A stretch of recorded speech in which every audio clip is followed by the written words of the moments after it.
Hello and welcome to Srijan education hub and ये triangle का दूसरा वीडियो है। इसमें हम area of two similar triangles along with Pythagoras theorem in similarity में को डिस्कस करेंगे।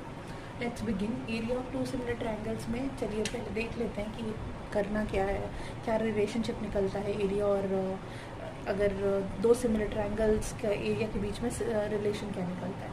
तो सपोज दैट कि ये मेरा पहला ट्रायंगल है और ये मेरा दूसरा ट्रायंगल है, ठीक है।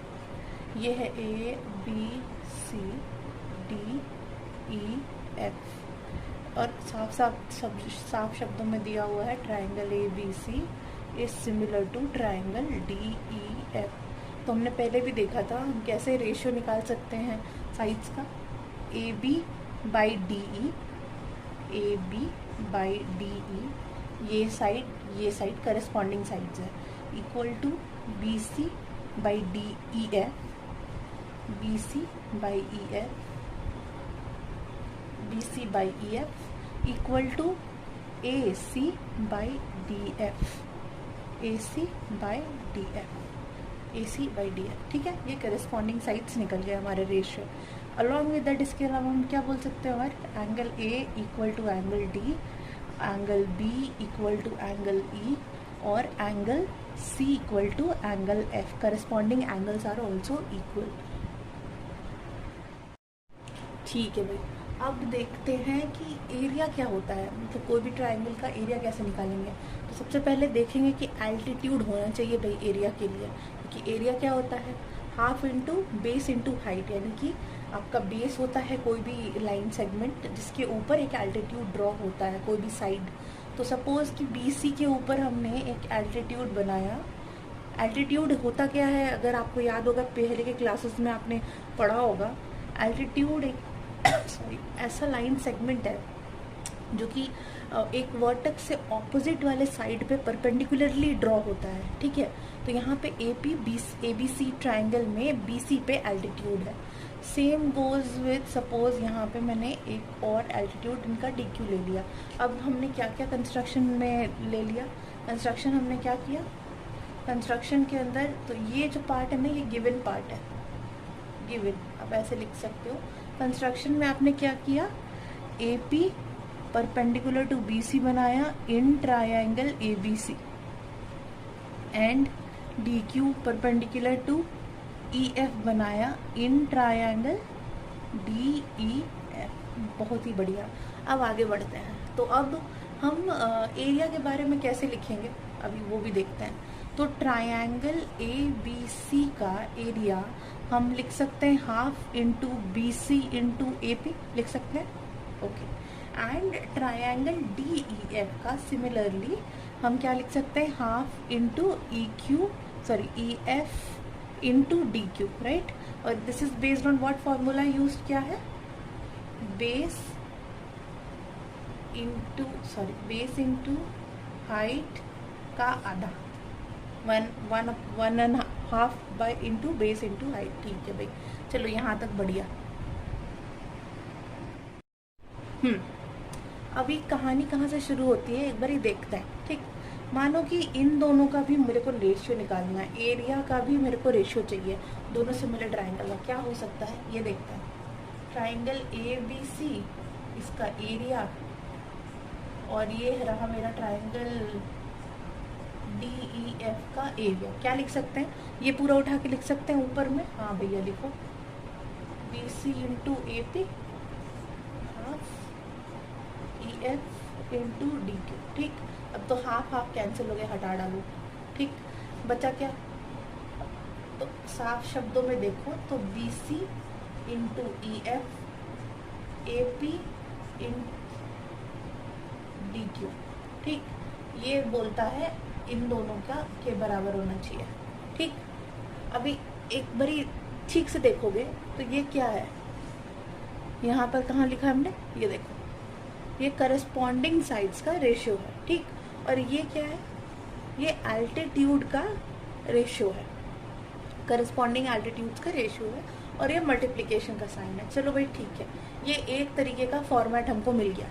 इसको और सिंप्लीफाई कर सकते हैं क्या, बिल्कुल कर सकते हैं, देखते हैं वो कैसे करेंगे। थोड़ा क्लीन करूँगी अभी मैं बोर्ड। ठीक है भाई, अब अभी तक हमने ये देख लिया। ठीक है, अब आगे देखते हैं। अब यहाँ पे ठीक से देखोगे आप तो ये जो है ना, यहाँ पे 2 ट्रायंगल्स आपको और दिख रहा है ABC के अलावा, APB एंड APC। ठीक, सेम यहाँ पे कहानी है, DQE और DQF है। चलो भाई, अब हम वो ट्रायंगल्स उठाएंगे जिसमें करस्पॉन्डिंग साइड, जैसे AC करस्पॉन्डिंग टू DF है तो ये वाला ट्रायंगल टू ये वाला ट्रायंगल लेंगे। अगर आपको और कुछ चुल मचा हुआ है, कुछ और करने का मन है, ठीक है भैया, ABP वाला ट्रायंगल उठाएंगे तो चलो DEQ वाला फिर ट्रायंगल इधर से उठाना पड़ेगा। ठीक, तो चलो देखते हैं कैसे करना है। तो इन ट्रायंगल APC, आप दूसरा वाला भी उठा सकते हो, up to you, triangle DQF। चलो देखते हैं क्या क्या है भाई कहानी। देखो तो ज़रा, दोनों में 90 डिग्री का एंगल है, बहुत अच्छी बात है। एंगल APC बराबर angle DQF equal to 90 degree, बहुत शानदार। एक और चीज़ क्या देख सकते हैं, हमने जब पहले लिखा था, यहाँ पे देखना रिलेशन है, एंगल C और एंगल F बराबर है। क्यों? क्योंकि ABC और DEF भी सिमिलर था। तो ये तो यहाँ पे एंगल ये है ही, है ना, तो ये तो एंगल आप लिख सकते हो कि बराबर है ACP, जो कि है बराबर है DFQ के, है ना। तो इससे क्या है समझ में आ रहा है, क्या हो गया ये भैया, A क्या क्राइटेरिया मीट कर रहा है, किसका, सिमिलैरिटी का। तो क्या हो गया, ये दोनों ट्रायंगल्स क्या हो गए, सिमिलर। तो क्या लिख सकते हैं अपन, APC similar to triangle DQF।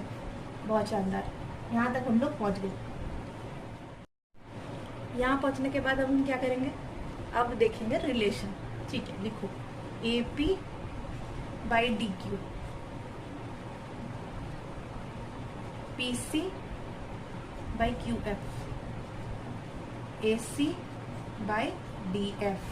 हो गया, देख लिया। अच्छा, अभी जरा देखना, ये AC बाई DF जो है, यहाँ पे देखना ये वाला कहानी, AC बाई DF किसके बराबर है, BC बाई EF के। ठीक भाई, ये भी लिखेंगे हम यहाँ पे, BC बाई EF के भी बराबर हो गया। और कहानी देखो तुम, AP बाई DQ बराबर BC बाई EF हो गया इस हिसाब से। तो जरा देखो यहाँ पे हम किसी एक को भी रिप्लेस कर सकते हैं। BC बाई EF को अगर रहने दे तो AP बाई DQ को मैं BC बाई EF लिख सकती हूँ। ठीक है भैया, ये भी अच्छा बात हो गया।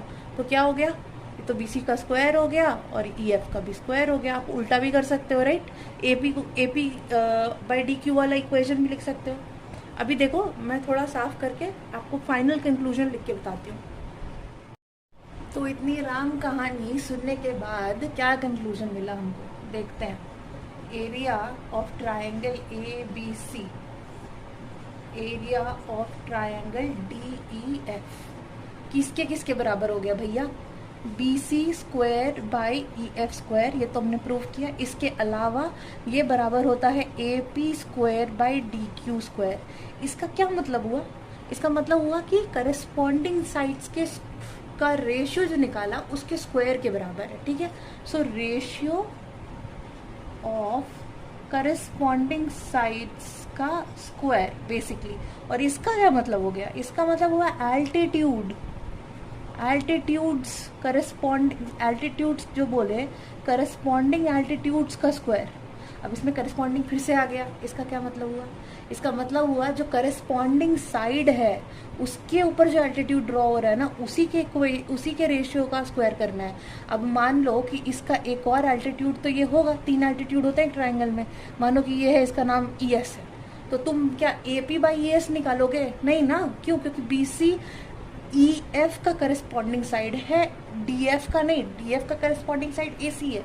अगर यहाँ से मैंने ड्रॉ किया और एक BR नाम का एक एल्टीट्यूड बनाया तो भले BR बाई ES लिख सकते हो, उसका whole square would be equal to area of triangle ABC by area of triangle DEF। तो मोटा मोटी कहानी का अंत या फिर कंक्लूजन ये है कि कोई भी 2 सिमिलर ट्रायंगल्स होंगे तो उनका जो एरिया का रेशियो बनता है वो बराबर होगा करस्पॉन्डिंग साइड के रेशियो का स्क्वायर, या फिर एल्टीट्यूड, उनके करस्पॉन्डिंग एल्टीट्यूड का square, sorry ratio of corresponding altitude का स्क्वायर, सॉरी रेशियो लिखा नहीं मैंने यहाँ पे।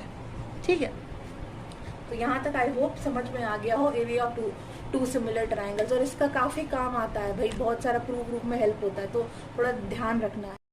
नेक्स्ट टॉपिक को पढ़ते हैं। नेक्स्ट टॉपिक है पाइथागोरस थ्योरम, और उसको प्रूव करना है सिमिलैरिटी के थ्रू। वैसे तो पाइथागोरस थ्योरम का काफ़ी सारा अलग अलग प्रूफ है, आप एरिया के कॉन्सेप्ट के थ्रू उसको प्रूव कर सकते हो, ट्रिग्नोमेट्री में भी उसका प्रूफ दिया हुआ है, बट अभी हम उसको सिमिलैरिटी के बेसिस पे प्रूव करेंगे, ठीक है। और भी काफ़ी कुछ इंटरेस्टिंग देखेंगे, एक राइट एंगल ट्राइंगल में क्या क्या होता है अगर हम सिमिलैरिटी का कॉन्सेप्ट लगाते हैं। तो लेट्स बिगिन। पहले तो देखिए, एक बनाते हैं, ज़रा देखें, एक राइट एंगल ट्राइंगल है ना। इसका कहानी क्या होता है भाई, पता होगा आपको। एक होता है हाइपोटेन्यूस, एक होता है बेस, और एक कहानी होती है परपेंडिकुलर की। अब यहाँ पे आप कैसे कैसे क्या क्या आइडेंटिफाई कर सकते हो। ये हमारा हाइपोटेन्यूस है, आप इसको बेस बोल सकते हो, इसको परपेंडिकुलर बोल सकते हो, इसको बेस बोल सकते हो, इसको परपेंडिकुलर बोल सकते हो। आप कोई भी एक काम कर सकते हो, अगर इसको परपेंडिकुलर बोलोगे तो ये बेस बनेगा, इसको परपेंडिकुलर बोलोगे ये बेस बनेगा, ठीक है। हमारे केस में हम अभी इसको परपेंडिकुलर बोलते हैं और इसको हम बेस बोलेंगे, ठीक। तो हमारा परपेंडिकुलर है ए बी, हमारा बेस है बी सी, और हाइपोटेन्यूस कौन सा है ए सी। और कहानी क्या बोलता है, राइट एंगल ट्राइंगल में पाइथागोरस थ्योरम क्या स्टेट करता है, A C square is equal to A B square plus B C square. तो क्या कहने का मतलब है कि जो हाइपोटेन्यूज होता है उसका स्क्वायर, उसके लेंथ का square is equal to the summation of square of the base and square of the perpendicular. यही है पाइथागोरस थ्योरम इन ब्रीफ, ठीक है। और इसको हम प्रूव कर सकते हैं थ्रू सिमिलैरिटी। अभी देखते हैं नेक्स्ट कैसे प्रूव करेंगे, ठीक है। यहाँ पे ही इसी ट्रायंगल में लेट्स सी एक परपेंडिकुलर ड्रॉ करेंगे। अगेन ये एल्टीट्यूड है, ठीक है, भूलेंगे नहीं, ये एल्टीट्यूड है, ये वर्टेक्स है, ये ऑपोजिट साइड है, एक परपेंडिकुलर ड्रॉ किया गया है, तो ये एल्टीट्यूड है ट्राइंगल ए बी सी का। इसका बाकी दो एल्टीट्यूड कौन है, ए बी और B C. Right angle triangle में यही ट्विस्ट होता है, ठीक है। इसका साइड ही इसका एल्टीट्यूड होता है, दो साइड जिसके एल्टीट्यूड होते हैं और एक एल्टीट्यूड ड्रॉ करना पड़ता है, ठीक है भाई। तो फिर बी डी हमारा एल्टीट्यूड है और बी एंगल बी पे 90 डिग्री बना हुआ है, ठीक है। तो हमको प्रूव क्या करना है, ये बात हमको प्रूव करनी है। थोड़ा चलो साफ़ सफाई कर लेते हैं और एक बार साफ से थोड़ा कुछ लिख के देखते हैं। जैसे कि हम लोगों ने एक अपना टिप वाले वीडियो में डिस्कस किया है कि कितने मेथड से लिखेंगे तो थोड़ा क्लैरिटी मिलता है। तो चलो देखते हैं भाई हमको क्या करना है टू प्रूव कि भाई A C square is equal to A B square plus B C square. चलो ओके, गिवन क्या क्या है, ओके गिवन देखते हैं। दिया हुआ है triangle A B C is a right angled triangle at B, that means angle A B C is equal to 90 degree दिया हुआ है, ठीक। मेरा हम मान रहे हैं ए सी मेरा हाइपोटेन्यूज है, मान के रहे है, और हम ए बी को परपेंडिकुलर बोल रहे हैं अपने केस में। बेस भी बोल सकते हो आप, अपना मर्जी है आपका, लेकिन हम परपेंडिकुलर बोलेंगे। और बेसिकली इन दोनों में से किसी एक को बेस से परपेंडिकुलर बना सकते हैं, वही कहानी है, ठीक है। बेस ये बोल रहे हैं और बी डी हमने कंस्ट्रक्शन किया है, तो ये कंस्ट्रक्शन में लिखेंगे आप, let's construct BD perpendicular to AC, that means BD is an altitude in triangle ABC। अब देखो कितना अच्छा है ना, तो आपको खुद अच्छा फील होगा, इतना साफ सुथरा एक एक सेक्शन आपने लिख लिया तो आपको क्लैरिटी मिल गई भाई कि इतनी सारी बातें तो लिखी हुई हैं, है ना, इतनी चीज़ें दी हुई हैं आपको। अब आपको बस प्रूव करना है कि ये चीज़ अपने को अचीव करनी है। उसके लिए आपने पहला स्टेप ले लिया है, कंस्ट्रक्शन किया है कि एल्टीट्यूड आपने ड्रॉ किया। अब हमको कहानी देखते जाना है, और मैं बीच बीच में बोर्ड मिटाऊंगी बिकॉज इतना स्पेस नहीं है, बट आपको समझ में आ रहा है कि वो जो हमने टिप डिस्कस किया था ज्योमेट्री के लिए वो कितना हेल्पफुल हो सकता है। अगर आप एक एक स्टेप लिखोगे तो आपको खुद क्लैरिटी मिलती है। आगे देखते हैं। चलिए अब हम सोल्यूशन देखते हैं, क्या है इसको सोल्यूशन, क्या करेंगे आगे। ठीक है भाई, सोल्यूशन में क्या देखेंगे, पहले तो देखिए कि ये अच्छे से साफ़ सुथरा वाला है। ये ज़रा इमेज आप ज़रा देखिए तो पहले अच्छे से हैं। ये इमेज में देखेंगे आप तो अब 3 ट्रायंगल हो गया है बी डी के ड्रॉ करने के बाद। कौन है वो 3 ट्रायंगल भाई, पहले तो ट्रायंगल ए बी सी था, अब ट्रायंगल आ गया ए डी बी, और एक बी डी सी करके भी ट्रायंगल है, और ये सब 90 डिग्री है। तीनों राइट एंगल ट्रायंगल है, राइट दिख रहा है अपने को। हाँ, तो अभी हम चलेंगे और हम सिमिलैरिटी का कॉन्सेप्ट उठाएंगे और एक एक करके देखेंगे कि ये ट्रायंगल बड़ा वाला ट्रायंगल से सिमिलर है और ये ट्रायंगल बड़ा वाला से सिमिलर है, और इसी वजह से ये दोनों ट्रायंगल भी आपस में सिमिलर होगा। ये हम देखेंगे, ये बहुत इम्पॉर्टेंट ये आपको एक मिलता है। ये जब सोल्यूशन आप क्रिएट करते हो, जब सोल्यूशन पे जाते हो तो एक बहुत इंपॉर्टेंट कॉन्सेप्ट मिलता है आपको। चलिए देखेंगे, triangle A B C and triangle A D C के, ए डी बी के अंदर ज़रा देखते हैं। Angle A B C equal angle A D B equal 90 degree, आप अग्री करोगे, ठीक है। और एक एंगल ये जो है ये कॉमन है ए डी बी में और बी ए सी में, या ए बी सी जो भी आप बोल लो, लेकिन हम राइट नेमिंग कन्वेंशन फॉलो करेंगे। ये वाला एंगल ए बी सी में, ट्रायंगल ए बी सी में हम कैसे लिखेंगे, मानो कि हम ये लिखेंगे बी ए सी, तो राइट एंगल ट्रायंगल वाला जो वर्टेक्स है उसके तरफ, वहाँ से लेकर ये एंगल की तरफ हम जाएंगे और सी की तरफ गए, राइट। तो सेम हमारा अप्रोच इस ट्रायंगल में होना चाहिए। यहाँ पर राइट एंगल वाला वर्टेक्स कौन है, डी, और मेरा ये वाला एंगल कौन है, ए, तो हम डी ए बी, ये राइट वे है लिखने का, ठीक है। और ये कॉमन है ना, कॉमन। तो ये कौन से क्राइटेरिया मीट कर रहा है हमारे सिमिलैरिटी का, ए। तो क्या हो गया भैया, ट्रायंगल। अब फिर से राइट नेमिंग कन्वेंशन अब रखेंगे वापस से, तो यही वाला नेमिंग कन्वेंशन आप रख सकते हो, B A C triangle is similar to D A B. आप बोल रहे हो कि भाई आपने तो ये लिख दिया है, आप देखो एक बार वापस से कि ये करेक्ट है कि नहीं। मेरे हिसाब से करेक्ट है, आप ये भी लिख सकते हो, triangle A B C similar triangle A D B, आप वो भी लिख सकते हो। आपको ही पता होगा कि नाम तो ट्रायंगल्स के अपने हिसाब से बना सकते हो, लेकिन करस्पॉन्डिंग बनाना ज़रूरी है, ठीक है। ये ट्रायंगल प्रूव हो गया, ये सोल्यूशन आपको मिला। ये वाला भैया बड़े वाले से सिमिलर है।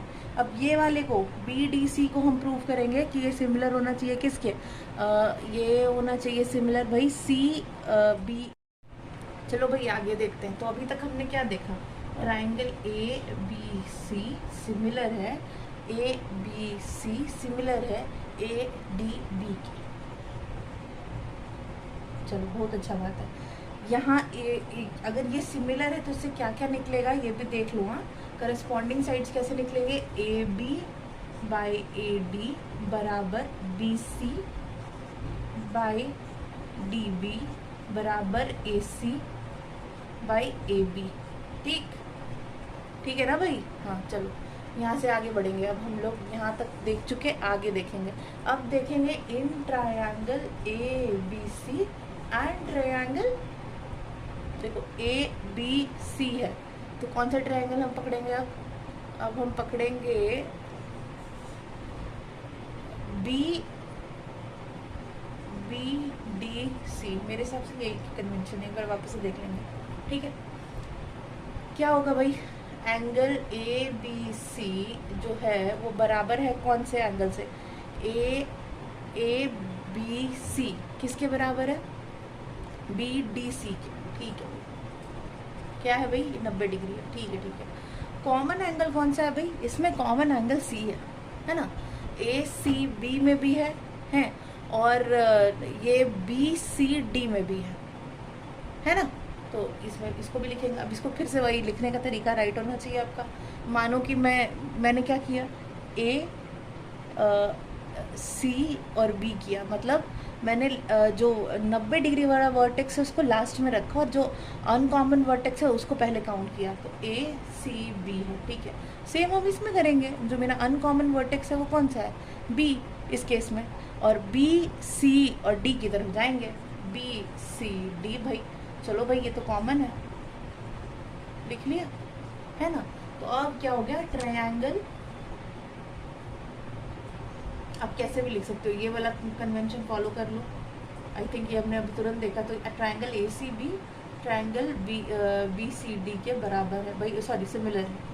क्या है भाई सिमिलैरिटी का क्राइटेरिया? ए हो गया, हो गया ना। अब यहाँ से हम क्या इक्वेशन लिखते हैं?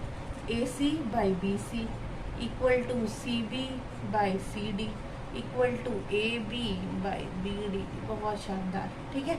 ये इक्वेशन 1 था और ये इक्वेशन 2 हो गया हमारा। ठीक है भाई, देखो ये इक्वेशन 1 और 2 मिल गया हमको। अब देखना क्या है, ज़रा ध्यान से देखना। ये जो ए डी है, ये ए डी और ये जो डी सी है, ये दोनों को जोड़ के ए सी बनता है ना। A D plus D C बराबर ए सी होता है लेंथ में। तो अपने को यही फॉलो करना है, अपने को ए डी का वैल्यू निकालना है इस इक्वेशन से, और अपने को निकालना है डी सी यानी ये सी डी का वैल्यू ए सी इस इक्वेशन से, ठीक है। और क्यों ऐसा करना है? क्योंकि हमारा जो प्रूफ है, प्रूफ क्या था, उसमें प्लस का साइन है ना। पहला हिंट तो वहीं से मिला। याद है मैंने टिप्स में आपको बोला भी था कि आप जब भी कोई चीज़ प्रूव करने जाते हो, क्वेश्चन देखो पहले, क्वेश्चन का डायरेक्शन क्या है। तो जैसे कि आपको प्रूव ही करना है ऐसा कुछ जो कि सिमिलर होना चाहिए, जिसमें वैल्यू क्या होनी चाहिए, ए बी बी सी और ए सी का वैल्यूज आना ही चाहिए और एक प्लस का साइन होना चाहिए। तो हम लोग यहाँ से बढ़ेंगे आगे, ठीक है। तो अभी देखेंगे ए डी। तो ए डी का वैल्यू यहाँ से क्या निकाल सकते हो आप? मैं वापस से थोड़ा साफ करूँ, कर ही देते हैं, थोड़ा तो क्लीन हो जाएगा। इतना तो हमको पता चल गया ना भाई, तो हम वापस एक इक्वेशन लिख ही लेंगे। ज़रा साफ सफाई से मैंने लिख दिया है यही। अब आप मैंने फिर से थोड़ा सा नेम कन्वेंशन चेंज किया है, देख लेना कन्वीनियंस है। वही नेम है, आप बताया मैंने ऐसे भी कि ट्रायंगल्स को आप अपने हिसाब से नाम दे सकते हो, कोई बड़ा गुनाह नहीं है। तो देख लेना करेक्ट है, ठीक है। और इक्वेशन यही दोनों ही ड्राइव होंगी, चाहे कोई भी नेमिंग कन्वेंशन फॉलो करो आप, ठीक। अब बढ़ते हैं, जैसे कि मैंने बताया कि A D plus D C is equal to A C, ठीक है। ये इक्वेशन पे हम आगे बढ़ेंगे। तो निकालेंगे यहाँ से ए डी का वैल्यू, ठीक।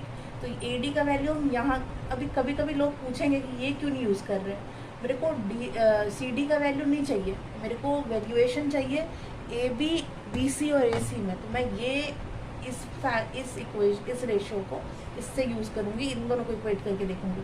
तो देखा जाए तो A B by A D बराबर A C by A B, ठीक है। तो इसको आप कैसे लिख सकते हैं? क्रॉस मल्टीप्लाई करके A B square by A C equal to A D. देखो तो तुमको यहीं पे कहानी थोड़ा थोड़ा समझ में आने लग रहा है कि भाई एक स्क्वायर तो आ गया, तो हिंट तो तुमको यहीं पे मिल रहा है कि भाई सही डायरेक्शन में चल रहे हैं। चलो ठीक है, अब डी सी पे देखेंगे। डी सी अगेन, ये जो बी सी वाला बाई डी सी वाला ये हटा के हम डी सी का निकालेंगे किससे? इक्वेशन यहाँ से, ठीक है। तो देखो B C D C equal to A C B C, ठीक है। तो सी डी को अगेन क्रॉस मल्टीप्लाई ऐसे ऐसे होता है, याद होगा है। और कैसे हो जाएगा भाई? B C by A C equal to C D. अब देखो यहाँ पे भी तुमको कहानी, अब तुमको अच्छा फील हो रहा होगा कि यहाँ पे भी देखो स्क्वायर आ गया। अब ये दोनों को इक्वेशन 3 और इक्वेशन 4 मान लो है, और इस पे अप्लाई कर दो, यानी A D plus C D. तो दोनों इक्वेशन को प्लस करना है अपने को, तो ऐड करो भाई, A B square plus A C plus A D की जगह पे और सी डी की जगह पे है B C square A C equal to A C, है ना कहानी। अब ए सी तो कॉमन हो गया भैया, 1/ac तो आप निकाल लोगे। आपको तो पता ही होगा फ्रैक्शंस में कैसे काम होता है। अगर कॉमन आपका डिनोमिनेटर है तो डिनोमिनेटर क्या होता है? कॉमनली नीचे आ जाता है, और ये आपका इक्वेशन बना। तो ए सी को आप क्रॉस मल्टीप्लाई कर सकते हैं इधर, है ना। और अब ए सी को करोगे तो क्या बन जाएगा? वही कहानी आ गई आपकी बाहर, यही ना प्रूव करना था हमको। तो ये तो हो गया हमारा समरी, प्रूव हो गया। देखो अभी तो हमने सिमिलैरिटी के थ्रू पाइथागोरस थ्योरम प्रूव कर दिया, लेकिन इस दौरान हमको ना बहुत इम्पॉर्टेंट बात भी पता चली। क्या?